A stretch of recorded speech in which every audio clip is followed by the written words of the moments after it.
Okay children, आगे देखते हैं कि जो योग रूढ़ शब्द होते हैं वो कौन से होते हैं। योग रूढ़ शब्द वो होते हैं जो कि दो शब्दों से मिलकर बने हों लेकिन उनका मीनिंग दूसरा निकल रहा हो, वो कहलाते हैं योग रूढ़ शब्द। जैसे कि नील प्लस कंठ, हम कहते हैं ना नील प्लस कंठ। अब भला बताइए, नील कंठ, नीला है कंठ जिसका, दोनों का ही मीनिंग अलग है। नील मीन्स नीला, कंठ मीन्स गला, तो नीलाकंठ। लेकिन नीलाकंठ, अब दोनों ही मीनिंग क्या है, दोनों ही मीनिंग अलग अलग है, लेकिन वो किसी तीसरे शब्द को लाकर रख रहे हों, तीसरे शब्द के बारे में बता रहे हों। ठीक है, जैसे नीलकंठ, नीला है कंठ जिसका, अर्थात नीला क्या है, गला, कंठ। ओके, नीला है कलर, कंठ मीन्स गला, लेकिन किसका कंठ नीला होता है? नीलकंठ की उपाधि किसको दी जाती है? शंकर भगवान को दी जाती है। तो यहाँ पर क्या है, ना नील सामने आया ना कंठ सामने आया, किसी नए शब्द के बारे में जब बताया जा रहा है तो वो कहला रहा है आपका नीलकंठ। चलिए दूसरा शब्द देख लीजिए, हम कहते हैं पीतांबर, कहते हैं ना पीतांबर।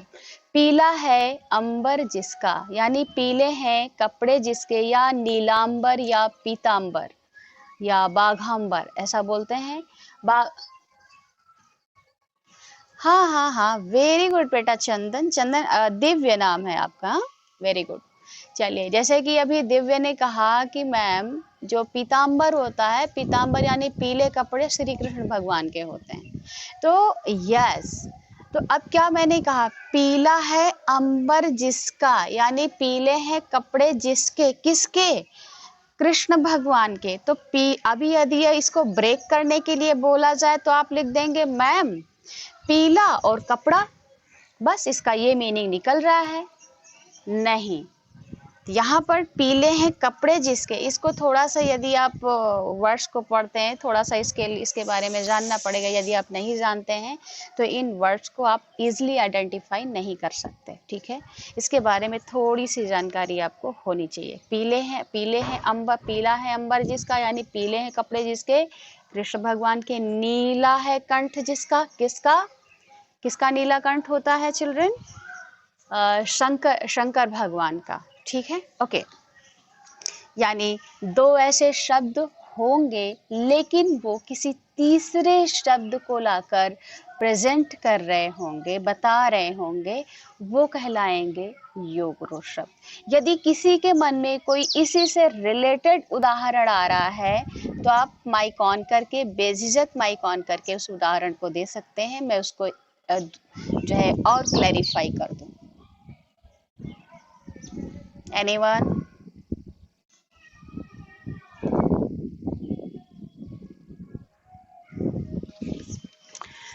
नहीं आ रहा है? चलिए, आप लोगों के लिए ढेर सारे वर्क हैं, मैंने दे दिया कि आपको आज गूगल पे जाएंगे और ढेर सारे 10 वर्ड्स को, 10 शब्द, योग रूढ़ शब्दों को अपनी अपनी कॉपी में लिखेंगे और कल फिर मैं उनको एक्सप्लेन कर दूंगी और भी ये आपके लिए क्लियर हो जाएगा। ठीक है, चलिए। हाँ बेटा रितिशा बोलिए। नो बेटा, रफ कॉपी में, किसी भी कॉपी में, दैट इज जो आपके समझने के लिए, अंडरस्टैंडिंग के लिए मैंने बोला है कि आप ऐसा कर सकते हैं यदि इसको बेटर वे में समझना है। ठीक है, योग रूढ़ शब्द क्या होता है। चलिए आगे हम देखते हैं। अभी तक हम लोगों ने चिल्ड्रन ये देखा कि जो उत्पत्ति या स्रोत के आधार पर होते हैं वो शब्दों के भेद 4 होते हैं। कौन कौन से? तत्सम, तद्भव, देशज, विदेशी। और फिर हम लोगों ने देखा कि प्रयोग या रचना के आधार पर शब्दों के भेद 3 होते हैं। कौन कौन से? रूढ़ शब्द, यौगिक शब्द और योग रूढ़ शब्द। रूढ़ शब्द वो होते हैं जिनको ब्रेक किया जाए तो उनका कोई मीनिंग ना निकले। सेकंड थिंग, इससे रिलेटेड कि उनको वो परंपरा से ले लिए जाते हैं। और अब हम बात करते हैं यौगिक शब्द की। तो यौगिक शब्द यानी दो शब्दों के योग से मिलाकर बनाए गए शब्द यौगिक शब्द, जैसे गौशाला, पुस्तकालय। ठीक है, ओके। तीसरा है योग रूढ़ शब्द। वो जो शब्द है दो शब्दों के योग से मिलकर बनाया गया है, लेकिन वो किसी तीसरे शब्द को प्रेजेंट कर रहा है। उसका जो मीनिंग निकल रहा है वो उन दोनों शब्दों के अलावा, जिनसे वो शब्द बनाया गया है, उसके अलावा किसी तीसरे शब्द की व्युत्पत्ति कर रहा है, तीसरे शब्द के बारे में बता रहा है। चलिए अब देखते हैं चिल्ड्रन, हम सभी प्रयोग के आधार पर शब्दों के भेद। प्रयोग के आधार पर शब्दों के भेदों को देख लेते हैं कि क्या होते हैं। इसको भी बांटा गया है दो भागों में। ठीक है, लिंग प्रयोग के आधार पर जो शब्द होते हैं उनको बांटा गया है दो भागों में। कौन कौन से? विकारी शब्द और अविकारी शब्द। अब चिल्ड्रन यहाँ पर आप सोच रहे होंगे कि ये विकारी शब्द क्या होते हैं। विकारी शब्द चिल्ड्रन वो होते हैं जैसे कि संज्ञा, सर्वनाम, क्रिया, विशेषण, ये हमारे होते हैं विकारी शब्द। ठीक है, अब बोलोगे, आप सभी कहेंगे कि मैम विकारी के अंतर्गत कौन कौन सी चीजें आती हैं। तो विकारी यानी जिनमें जो है, यदि लड़का क्या है, लड़का क्या है, संज्ञा है। ठीक है, राम क्या है, संज्ञा है। यदि हमें इनमें जैसे उसको स्त्रीलिंग में कन्वर्ट करना हो, जैसे लड़का जाता है, लड़का क्या है, पुल्लिंग है ये। लेकिन यदि इसको हमें स्त्रीलिंग में कन्वर्ट करना हो तो हम क्या कहेंगे, लड़की जाती है। लड़का जाता है इस क्रिया, लड़का इज नाउन, संज्ञा है। ठीक है, फिर हमने क्या कहा, क्रिया में चेंजेस किए। हमने कहा जाता है, जब लड़का प्रयोग किया, सेंटेंस फॉर्मिंग की कि लड़का जाता है, तो हमने क्या प्रयोग किया, Arhan, you are making some cartoons, huh? Please turn off your mic. What you understand it? What you understand?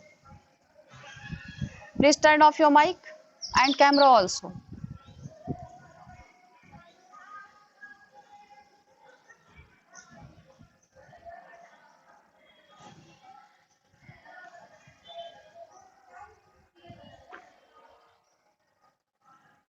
चलिए बेटा, एवरीथिंग इज रिकॉर्डेड हियर। यहाँ पर आपकी एक एक चीज रिकॉर्ड हो रही है।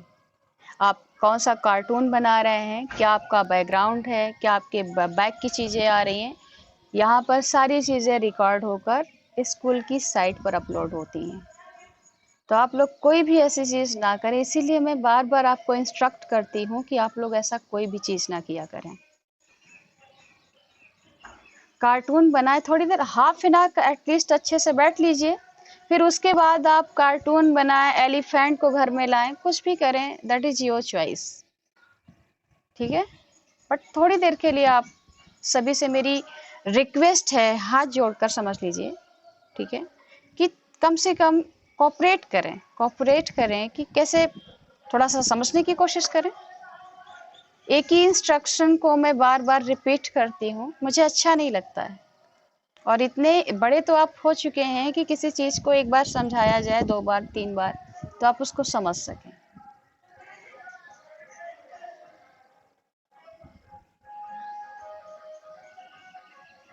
और यदि आप ऐसा चाहते हैं कि मैं आपके टीचर से कोई कंप्लेन करूं, क्लास टीचर से या फादर से, तो आई कैन, मुझे कोई प्रॉब्लम नहीं है। फिर आप क्लास से 1 महीने के लिए 2 महीने से एक्सपेल किए जाएंगे, आई डोंट नो।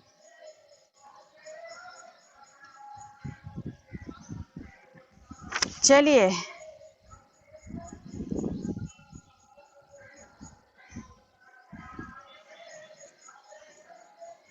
विकारी शब्द वो होते हैं, विकारी शब्द क्या होते हैं, कितने स्टूडेंट ने अभी अंडरस्टैंड कर लिया इसको?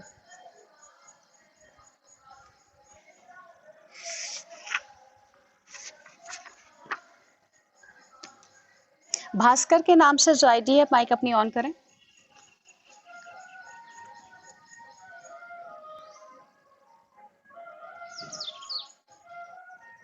कैमरा भी ऑन कर लेंगे प्लीज।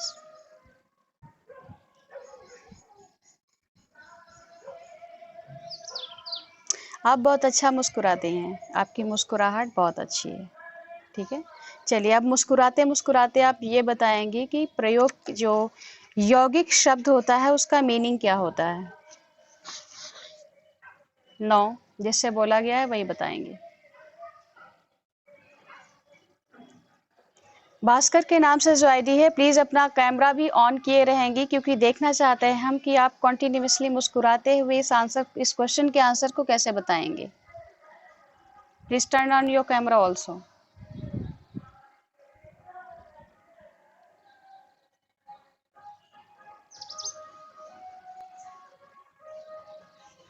यस, वो गर्ल है या बॉय है?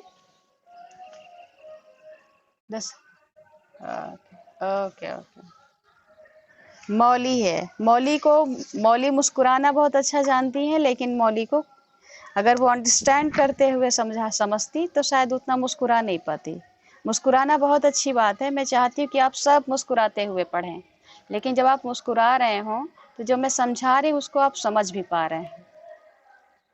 ठीक है, चलिए। प्रयोग के आधार पर शब्दों को दो भागों में बांटा गया है, विकारी शब्द और अविकारी शब्द। ठीक है, विकारी शब्द वो होते हैं जो कि संज्ञा, सर्वनाम, क्रिया, विशेषण होते हैं। अब हमें ये आपको अंडरस्टैंड कराने की आवश्यकता नहीं है कि संज्ञा क्या होते हैं और सर्वनाम क्या होते हैं, क्रिया क्या होते हैं और विशेषण क्या होते हैं। फिर भी चलिए मैं एक एक लाइन में आपको बताते हुए चलती हूँ और लास्ट में कंक्लूजन एक लाइन में दूंगी। संज्ञा वो होते हैं जो किसी के नाम को बताते हैं। संसार में जितनी भी चीज़ें होती हैं उनका कोई ना कोई नाम है, यानी वो क्या है? संज्ञा है। सर्वनाम, सर्वनाम यानी जब संज्ञा के स्थान पर जो शब्द प्रयोग किए जाते हैं वो कहलाते हैं हमारे सर्वनाम। विशेषण की यदि बात करें तो जो संज्ञा या सर्वनाम जितने भी वर्ड्स हैं उनकी वो कैरेक्टरिस्टिक, उनकी विशेषता के बारे में बताते हैं, वही कहलाते हैं विशेषण कहलाते हैं। ठीक है, जैसे वह बहुत अच्छा है, वह बहुत सुंदर है, वह बहुत ही मोटा है, वह राम बहुत काला है, राजेश बहुत लंबा है। तो ये क्या है? गुण है, कैरेक्टरिस्टिक, मतलब गुण या दोष या अवस्था के बारे में बताया जा रहा है। और क्रिया, क्रिया यानी किसी काम का करना या होना पाया जाना। पढ़ना, लिखना, गाना, खाना, सोना, देखना, दौड़ना, भागना, ये सारी काम हैं। ये सारे क्या हैं? काम हैं। इनमें अब हम लास्ट में ये बता रहे हैं कि ये इनमें क्या होते हैं चिल्ड्रन, इसमें चेंजेस होते रहते हैं, वेरिएशन इस तरीके से होते हैं कि यदि हम अकॉर्डिंग टू इनको सेंटेंसेस को लिंग में परिवर्तित करें, इनमें क्या होता है? चेंजेस होते रहते हैं, क्रिया भी चेंज होती रहती है और सर्वनाम जो है विशेषण वगैरह भी चेंज होते रहते हैं, यानी जिनमें विकार उत्पन्न हो। विकार का मतलब जिनमें परिवर्तन होता रहे वो कहलाते हैं विकारी शब्द। विकारी शब्द कौन कौन है? वो है संज्ञा, सर्वनाम, क्रिया, विशेषण। चलिए अविकारी शब्दों की बात करते हैं। अविकारी शब्द वो होते हैं जिनमें कोई भी चेंजेस नहीं किए जा सकते हैं, वो कहलाते हैं आपके क्रिया विशेषण, वो कहलाते हैं आपके अविकारी शब्द। ये थोड़ा सा इतना ज़्यादा डीप में जाने की आवश्यकता नहीं है, बस थोड़े से वर्ड्स को यहाँ पर पढ़ लेंगे क्योंकि ये काफ़ी आगे चलकर हायर क्लासेस में पूछा जाता है। तो यदि इसके लिए अविकारी शब्द के लिए ही पर्टिकुलर काफ़ी टाइम चाहिए, 2 घंटे चाहिए, तब इसको जो है हायर क्लासेस में समझाया जाता है। ठीक है, तब आपको इसको अंडरस्टैंड करना है। जिन शब्दों पर लिंग या वचन के बदलने का कोई प्रभाव नहीं पड़ता, ठीक है, वो कहलाते हैं अविकारी शब्द। कल हम लोग ये देखेंगे कि जो अविकारी शब्द होते हैं वो कौन कौन से होते हैं और उनको कैसे डिफाइन किया जाए। Okay children, thank you, bye bye.